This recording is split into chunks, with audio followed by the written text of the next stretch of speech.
दोस्तों नमस्कार। आज मैं फिर चर्चा ईवीएम पर करना चाह रहा हूं। अपना विचार आप सभी लोगों से शेयर कर रहा हूं। ऐसे में कोई टेक्नीशियन नहीं हूं, लेकिन जो बातें सामने आ रही है उसके परिप्रेक्ष्य में और जो तमाम सारी खबरें आ रही हैं उसके माध्यम से मैं ये कह सकता हूं कि दुनिया में कोई भी इलेक्ट्रिक या इलेक्ट्रॉनिक चीजों को हैक करना बहुत आसान है। अगर ऐसा नहीं होता तो आपके बैंक के खातों से भी पैसे एक दूसरे खाते में हैक करके नहीं पहुंच जाते। और जिन सारी चीजों में जहां बहुत माइन्यूट काम है, जैसे आपने देखा होगा चींटियां जा रही हैं, एक आप पतली सी रेखा खींच दीजिए और चींटी उस रेखा को पार नहीं करेगी और दूसरी तरफ से जाएगी। उसी तरह इन इलेक्ट्रिक, इलेक्ट्रोमैग्नेटिक, इलेक्ट्रॉनिक चीजों के कार्य प्रणाली भी उसी ढंग से, क्योंकि सारे काम उसमें निगेटिव, पॉजिटिव इलेक्ट्रॉन, तमाम सारी चीजों पर जो है उसके आधार पर चलती है। और इसके तरीका कोई एक नहीं होता,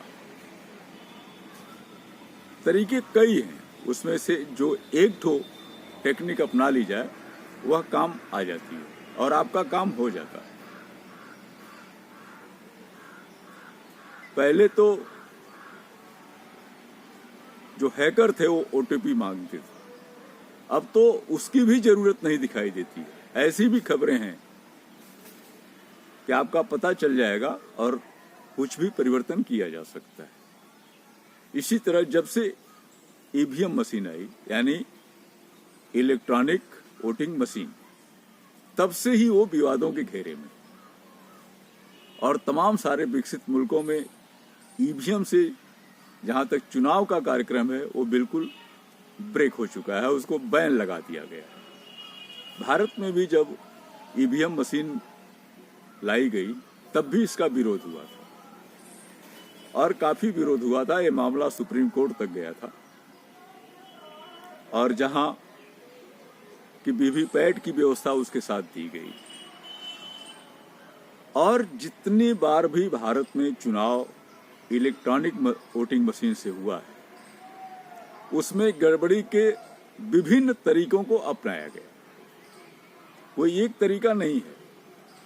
आप मोबाइल चलाते हैं ना, आप कोई भी प्राइवेट डाटा फिक्स कीजिए और आप उसकी बैटरी निकाल दीजिए और फिर लगा के देखिए, पता चलेगा कि आपने जो डेटा सेव किया था वो है ही नहीं। इसी तरह आप जब भी मोबाइल का करते हैं कि काफी इसमें गड़बड़ी आ रही है, ठीक से चल नहीं रहा है, तो आप उसकी रिफ्रेशिंग कराते हैं और जब कराते हैं तो बहुत सारे आपके नंबर, बहुत सारे डाटा, बहुत सारी चीज बदल जाती है या नहीं दिखाई देती, नहीं शो करती। एक तरीका तो यह है कि अगर ईवीएम मशीन चुनाव के बाद अगर उसकी बैटरी निकाल दी जाए तो डाटा को चेंज होने की संभावना बढ़ जाती है, जैसा कि अभी पिछले चुनाव में हुआ। और तमाम बड़े नेताओं ने इस पर शंका जताई कि आखिर जो मशीन 1 महीने में खुल रही है उसकी बैटरी 90% से लेकर के 95% तक चार्ज कैसे रह गई। दूसरा चीज कि अभी आपने देखा कि फर्रुखाबाद में 800 ईवीएम मशीनें संदिग्ध अवस्था में जल गई। न वहां बिजली न कुछ, लेकिन सो ये किया गया कि इसमें जो है शॉर्ट सर्किट हुआ है। बाद में हो हल्ला हुआ, सफाई आई कि नहीं ऐसा नहीं है, किसी कारण से लगी। बहुत सारी मशीनें पुनः गड़बड़ दिखा करके कंपनी को वापस की गई कि यह खराब है, इसको ठीक कीजिए। इसके पहले चुनाव में आपने देखा कि लगभग 19 लाख मशीनें गायब हो गई, जिसका पता आज तक नहीं है।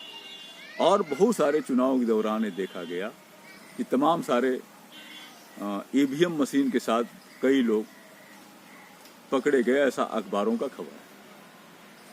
अभी जिस पर अभी पिछले एक बड़े नेता ने दावा किया कि ईवीएम मशीन से जो शो होता, ईवीएम मशीन पे जब हम वोट देते हैं ईवीएम में, और उसकी जो वीवीपैट लगी रहती है, जो पर्ची दिखाई जाती है कि वोट जहां हमने दिया वहां पड़ा, वह पर्ची पब्लिक के हाथ में आनी चाहिए। हालांकि इस बात को मैं बहुत पहले से सोचता आया, बहुत से लोगों से चर्चा भी किया था कि वो पर्ची दिखाने के बजाय पब्लिक के हाथ में आना चाहिए, और उस पर्ची को या तो वहीं अलग से कोई बॉक्स रखा हो जिसमें मतदाता देखने के बाद डाल दे, या अपने जिस पार्टी से वो संबंधित है, जिसको वोट दिया है, वह उसको सौंप दे ताकि वहां मिलान किया जा सके काउंटिंग के समय। लेकिन ये तो हम लोगों की जो बात होती है वो एकदम नगारे में तूती की आवाज होती है। तो देखिए ये इस तरह की बातें हुई, और 2014 में एक परिणाम जो आया वह तो अपेक्षित था, लग रहा था, लेकिन फिर भी उसमें तमाम सारी बातें आई। 2019 में भी जो परिणाम आया वह प्रत्याशित नहीं था, और अभी जो चुनाव हुआ है वो भी अप्रत्याशित है, उसका परिणाम अप्रत्याशित है।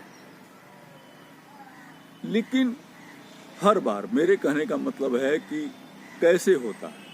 अब तो ये भी आशंका जाहिर की जा रही है, अभी जैसा कि पिछले दिनों, अभी कल ही वोट क्लब पर दिल्ली में जो प्रदर्शन हुआ वकीलों का, बुद्धिजीवियों का, वरिष्ठ नागरिकों का, उसमें ये दिखलाया गया कि वीवीपैट में ही शो आपको वही करेगा, लेकिन पर्ची आपकी दूसरी रहेगी।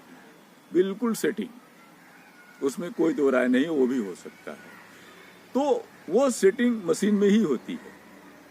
पर दूसरी सेटिंग ये होती है कि आपको उसका जो गोपनीय नंबर होता है,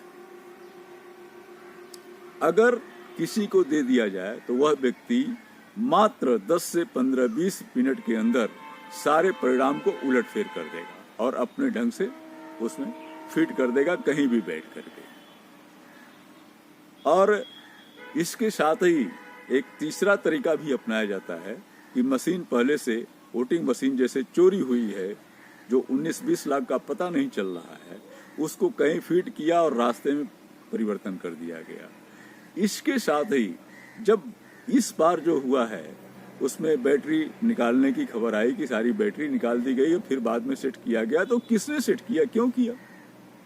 जब काउंटिंग होती है तो आप बीच के रास्ते में तो देख नहीं रहे हैं, आपका सबको बाहर किया जाता है, सिर्फ जो काउंटिंग में लगे हुए लोग रहते हैं वही रहते हैं, सरकारी लोग हों, प्राइवेट लोगों को अंदर कर दिया जाता है। और बीच के रास्ते से जो हाँ स्ट्रांग रूम है और जहाँ काउंटिंग हो रही है उसके बीच में किसी तरह का कोई प्राइवेट आदमी, किसी पार्टी का व्यक्ति वहाँ नहीं रहता,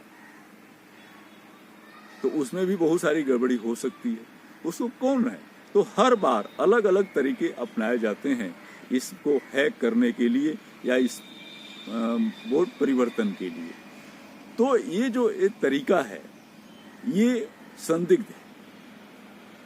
पहले तो जैसे बैलेट बॉक्स से चुनाव होता था तो उसको परिवर्तन करने में काफी समय लग जाते थे। हम तो काउंटिंग में रहे हैं, और मैं बता दूं कि जो चुनाव, एक चुनाव में हम थे, मेरे समझ से वो 89 का चुनाव रहा मुंगेर में, और हमारे 89 या 84 जो भी रहा, एक चुनाव की बात मैं कर रहा हूं, हमारे मित्र एमपी का चुनाव लड़ रहे थे और मुझे एकदम विश्वास था कि ये चुनाव जीत रहे हैं। डीएम ने भी आश्वस्त कर दिया था, डीएम एससी का था, उसने आश्वस्त किया था कि बड़े ईमानदारी से चुनाव होगा।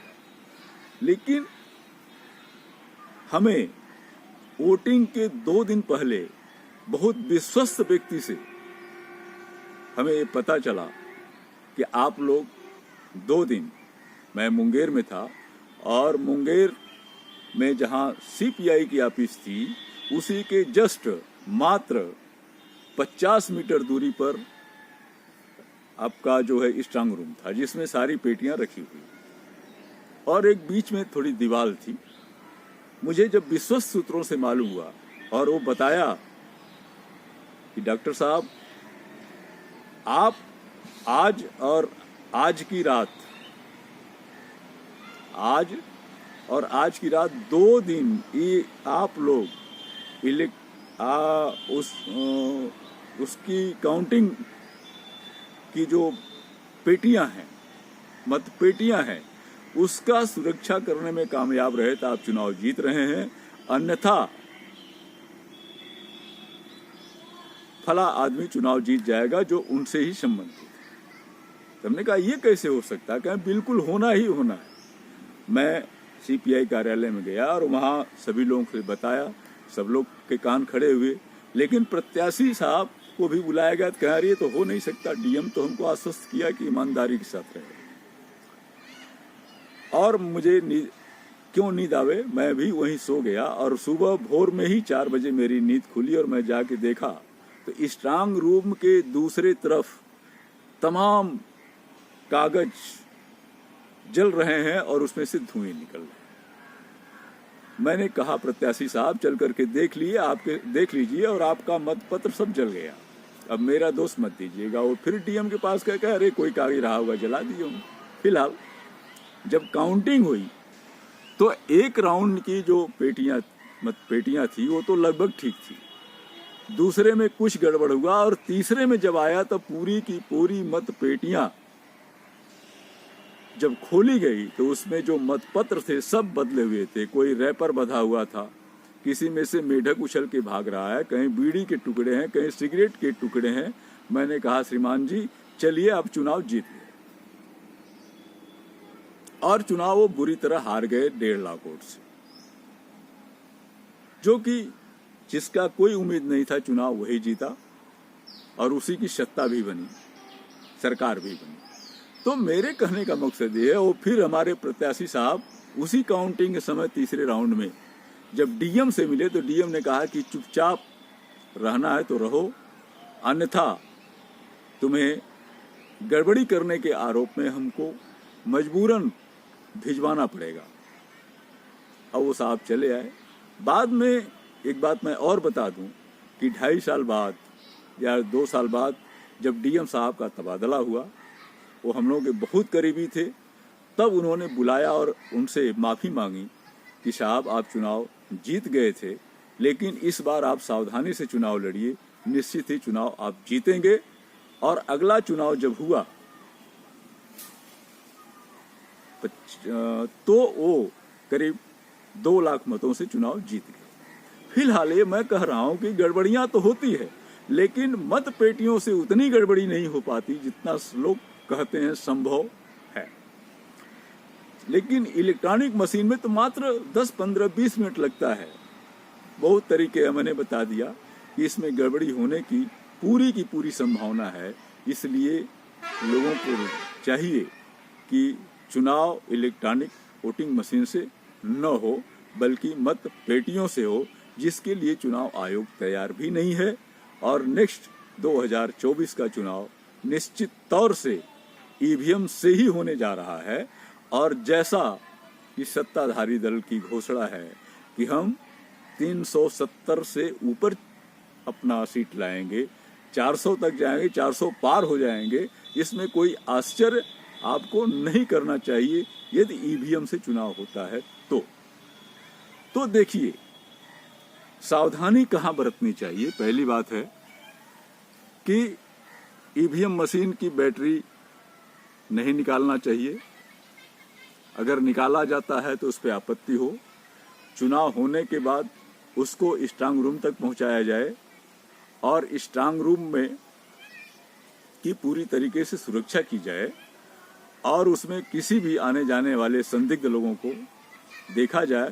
तीसरी चीज है कि जहां स्ट्रांग रूम बना हुआ है, जितने भी रूम बने हुए हैं, सभी दलों के लोग जाकर के देखें कि वहां कोई है तो नहीं, और सब में ताला लॉक करना चाहिए और कोई तीसरे का उसमें जाने का इजाजत नहीं होना चाहिए।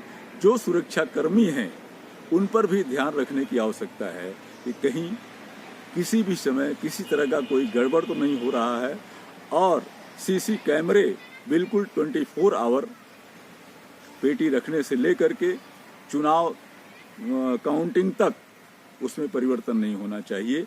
और अंत में जो गड़बड़ी होती है, जो ऊपर का प्रेशर होता है, उसमें जो जिले का अधिकारी होता है, मुख्य रूप से डीएम, वह तो प्रेशर में रहता ही है, वह भी कहीं न कहीं इस तरीके की बात इस तरह की होती है और वह भी इसमें सक्षम होता है और करते हैं। लेकिन जब बहुत कम अंतर होता है उसी में कर पाते हैं।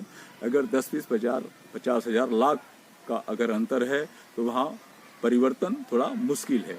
इसलिए सभी लोग को इस पे सावधानी बरतनी चाहिए और कम से कम सभी पार्टियों को और सभी जो जागरूक हैं, इस चुनाव के साथ इन्वॉल्व हैं, उन सभी लोगों को इस पर पूरी तरीके से ध्यान दिया जाएगा। तभी वोट में निष्पक्षता 70% तक निष्पक्षता की गारंटी हो सकती है। इसी के साथ मैं अपनी शेष बात अगले ईवीएम नामा में बताऊंगा। आप सभी लोगों से विदा ले रहा हूं। आप सभी लोग को बहुत बहुत शुक्रिया।